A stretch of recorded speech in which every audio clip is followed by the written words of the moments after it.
প্রশান্ত বাংলাদেশ থেকে হিন্দু পলায়ন অব্যাহত রয়েছে। গত 24 ঘন্টায় বাংলাদেশ থেকে অবৈধভাবে আগরতলায় প্রবেশ করেছেন 6 জন হিন্দু অংশের মানুষ, সেই সঙ্গে রয়েছে শিশু সন্তানও।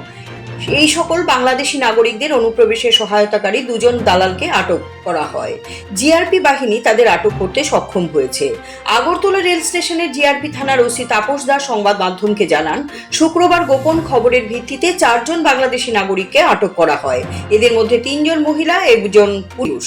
তাদের নাম যথাক্রমে দেবানন্দ দাস, বয়স 55 বছর, শেফালি দাস, বয়স 49 বছর, যশীবালা দাস, বয়স 18 বছর, গোলাপী দাস, বয়স 19 বছর।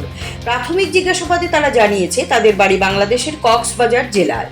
সেই সঙ্গে 2 জন মানব পাচারকারীকে আটক করা হয়েছে। এর মধ্যে 1 জন মানব পাচারকারী পুরুষ এবং অপরজন মহিলা। তাদের নামে যথাক্রমে অর্জুন দাস, বয়স 60 বছর, বাড়ি পশ্চিমবঙ্গের বাঁকুড়া জেলায়, ইরানি দাস, বয়স 27 বছর, পশ্চিমবঙ্গের 24 পরগনা জেলায় অবস্থিত।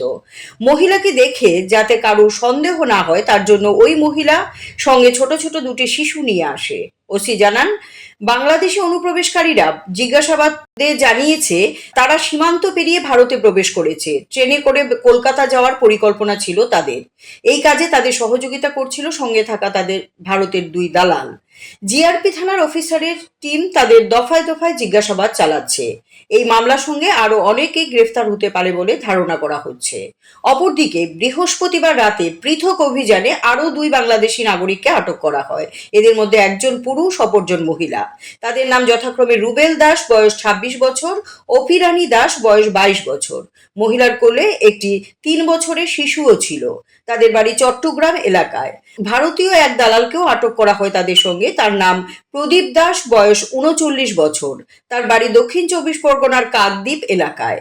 সকলের বিরুদ্ধে মামলা নিয়ে তদন্ত চলছে। এই অভিযানগুলোতে জিআরপির পাশাপাশি আগরতলা আরপিএফ, বিএসএফ এবং গোয়েন্দা বিভাগও ছিল।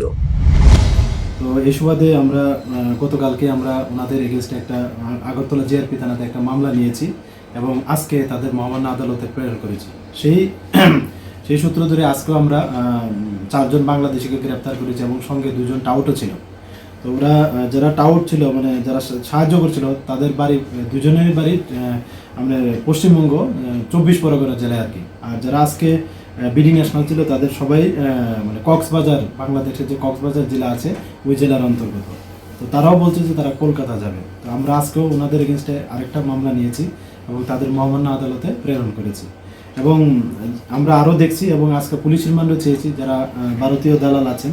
তো দেখি আমরা যদি আরও যদি দেখি বা আমরা পাই ডিউরিং ইনভেস্টিগেশনে যে ওটার সঙ্গে আরও যুক্ত থাকে তাহলে আমরাও অবশ্যই তাদেরও আইনের আওতায় আনবো।